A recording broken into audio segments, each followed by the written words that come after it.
హే guys, మనం Indian జోగ్రఫీలో previous year question based అవుతున్నాం కదా రివర్స్ ఇంజనీరింగ్లో. సో ఈ వీడియో కొంచెం పెద్దగా ఉంటుంది, చాలా టాపిక్స్, చాలా క్వశ్చన్స్ చూద్దాము. సో అలాంటి క్వశ్చన్ ఇది, who discover that the earth has magnetic field. So ఎర్త్కి మ్యాగ్నెటిక్ ఫీల్డ్ ఉందని ఎవరు డిస్కవర్ చేశారని అడుగుతున్నారు. సో ఇలాంటి క్వశ్చన్స్ ఇంకొకటి కూడా అడిగినట్టున్నారు టీజీ హైకోర్టులో. సో ఇలాంటివి ఇందులోనే కాకుండా వేరే ఎగ్జామ్స్లో కూడా అడిగే ఛాన్సెస్ ఉన్నాయి. కాబట్టి ఇది ఆన్సర్ ఏంటంటే ఎర్త్. విలియం గిల్బర్ట్ అనమాట. విలియం గిల్బర్ట్ ఏం చెప్పారంటే 1600లో ఆయన ఒక బుక్ పబ్లిష్ చేశారనమాట, డీమ్యాగ్నెటీ అని. ఎర్త్ అనేది itself behaves like a giant magnet అని చెప్పారనమాట. సో ఎవరు డిస్కవర్ చేసినట్టు ఎర్త్ హ్యాస్ మ్యాగ్నెటిక్ ఫీల్డ్ అని? విలియం గిల్బర్ట్ అనమాట, గుర్తుపెట్టుకోండి. సో ఇలాంటి కొన్ని క్వశ్చన్స్ చూద్దాము, ఎవరు ఏం డిస్కవర్ చేశారని earth related. So, who was the ancient Indian astronomer, mathematician who stated that Earth is spherical and rotates daily on its own axis long before the European scientists? ఎవరు అంటే ఆర్యభట్ట అనమాట. So Aryabhata ఏం discover చేశారు అంటే earth అనేది spherical షేప్లో ఉంది and అది రొటేట్ అవుతూ ఉంటుంది తన ఓన్ యాక్సిస్లో అని. సో రొటేషన్ గురించి, స్పెరికల్ షేప్ గురించి ఎర్త్ ఆర్యభట్ట డిస్కవర్ చేశారు.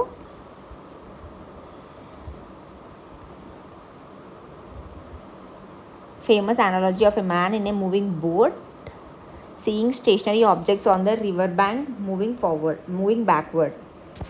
So who was the first person to mathematically calculate the circumference of the earth with remarkable accuracy using shadows and simple geometry? Simple geometry use చేసి earth circumference ఎవరు కనుక్కున్నారు అంటే ఎరాటోస్థెనిస్ అనమాట, గుర్తుపెట్టుకోండి. ఎరాటోస్థెనిస్ Greek polymath అనమాట. Eratosthenes. Earth's circumference by comparing the angles of the shadows cast by the sun at noon in two Egyptian cities, Alexandria ఇంకా సియనా. ఈ 2 సిటీస్లో క్యాలిక్యులేట్ చేశారనమాట. ఎవరు? Greek polymath Eratosthenes. Earth circumference అనమాట based on the shadows. Which astronomer publish the heliocentric theory proving mathematically that the earth and other planets revolve around the sun. Sun చుట్టూ planets అన్ని revolve అవుతాయని ఎవరు చెప్పారు అంటే Nicolaus Copernicus. ఇది చాలా important question, గుర్తుపెట్టుకోండి. Nicolaus Copernicus publish the heliocentric theory అనమాట. Copernicus publish this heliocentric model in 1543, shifting the scientific paradigm away from the geocentric view that the earth is centre of the universe. ఏం చెప్పారు? ముందటి వరకు ఏముండే అంటే యూనివర్స్లో earth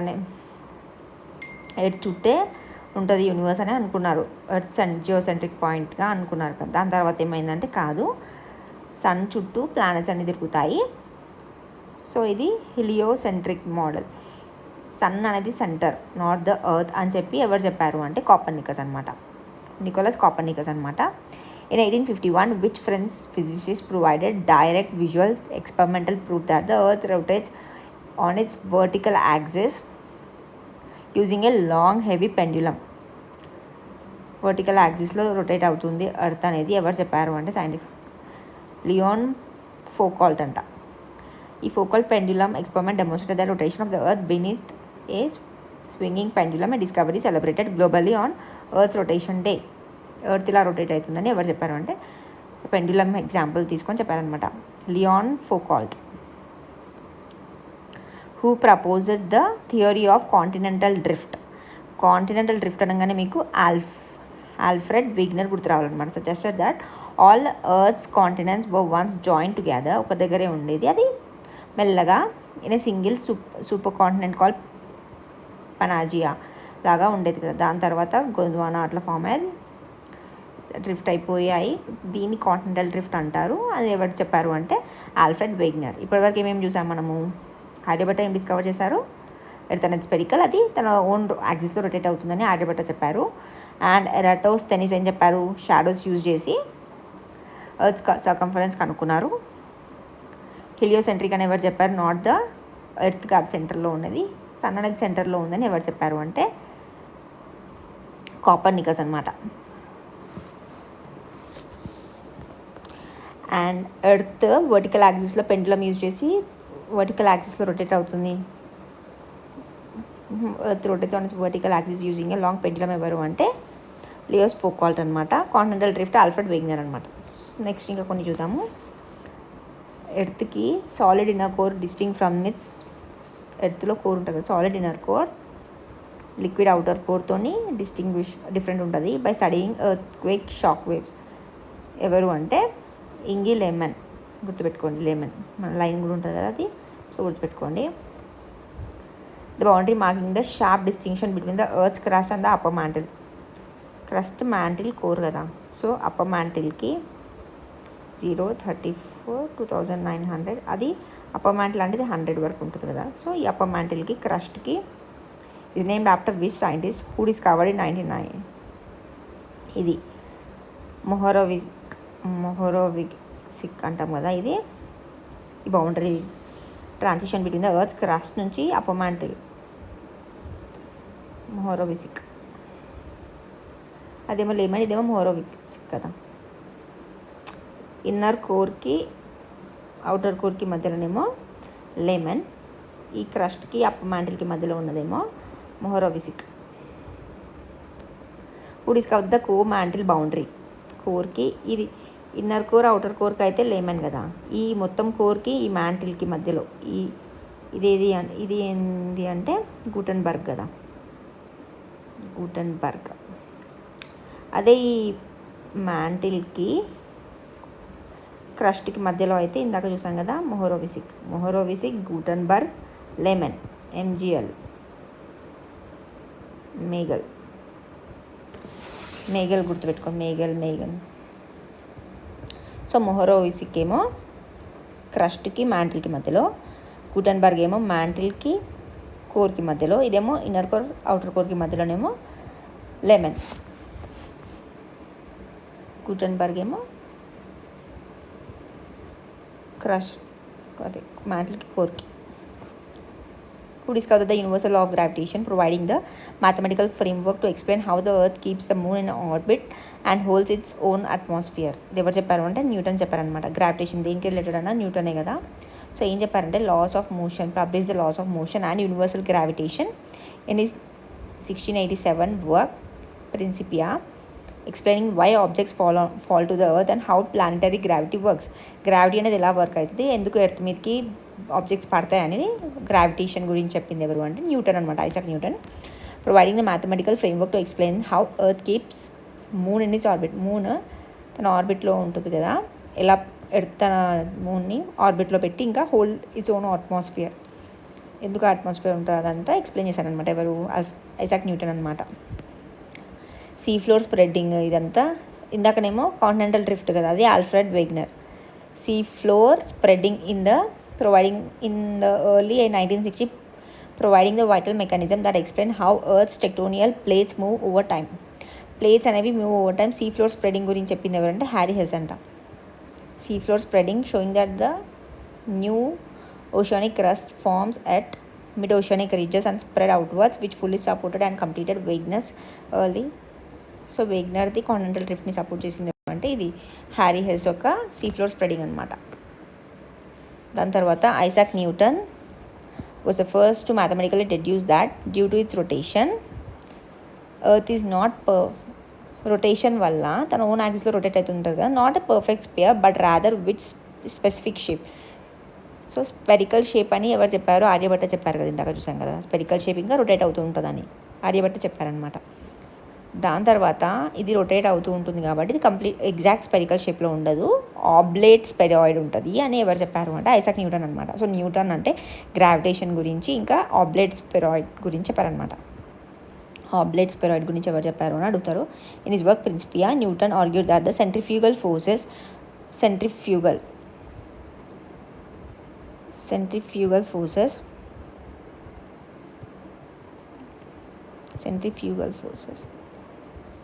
from the earth's daily rotation cause it to bulge outward at the equator. ఈక్వేటర్లో bulge అయ్యేటట్టు చేస్తుంది. So equator ఉంటుంది కదా 0 డిగ్రీ, సో అక్కడ బల్జ్ అవుతుంది. ఫ్లాట్ అండ్ ఎట్ ద ఇక్కడ ఫ్లాట్ అయ్యి ఇక్కడ బల్జ్ అవుతుంది అనమాట. ఇలా ఎగ్జాక్ట్ ఆబ్లేట్ స్పెరాయిడ్ షేప్ అంటే ఈక్వేటర్ దగ్గర బల్జ్ అయ్యి పైన ఇలా ఫ్లాట్ అని అవ్వడం పోల్స్ దగ్గర, క్రియేటింగ్ ఏ ఆబ్లేట్ స్పెరాయిడ్. ఎవరు చెప్పారు ఇది అంటే న్యూటన్ చెప్పారనమాట.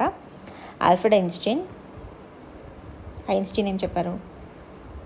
Famously described which planetary phenomena as one of the 5 greatest unsolved problems in physics during his lifetime. The origin of the Earth's magnetic field. Earth's magnetic field అనేది mechanism behind the generation of the Earth's magnetic field to be profound mystery. Modern science credits it to dynamo effect in the Earth's liquid outer core. Inner core కాదు, liquid ఉంటుంది కదా outer core, ఇది లోపలిది solid ఉంటుంది, బయటది liquid కదా outer కోర్లో. So దానివల్ల dynamo effect వల్ల అని modern సైంటిస్ట్లు చెప్పారు. కాకపోతే ఇది స్టిల్ ఎ మిస్టరీ అని ఎవరు చెప్పారు మ్యాగ్నెటిక్ ఫీల్డ్ అంటే ఐన్స్టీన్ చెప్పారనమాట. నికోలా టెస్లా ఏం చెప్పారు? Attempted to utilize the earth natural electromagnetic cavity to transmit wireless electrical energy globally. This natural planetary electrical frequency is today known as Schumann resonance అనమాట. So ఈ Tesla's world wireless system అనమాట projects conceptually experimented with the earth electromagnetic cavity గురించి experiment చేశారనమాట Nikola Tesla. Earth natural electromagnetic క్యావిటీని use చేసి transmit wireless electrical energy globally, దాన్ని use చేసి electrical energy globally వైర్లెస్గా ట్రాన్స్మిట్ చేయడానికి యూజ్ చేశారు ఎవరు? Nikola Tesla. దాన్ని ఏమంటారు? దిస్ న్యాచురల్ ప్లానెటరీ ఎలక్ట్రికల్ ఫ్రీక్వెన్సీని ఏమంటారు అంటే స్క్యూమెన్ రెజొనెన్స్ అనమాట. గుర్తుపెట్టుకోండి, స్క్యూమెన్ రెజొనెన్స్ ఎవరు కనుక్కున్నారంటే నికోలా టెస్లా అనమాట.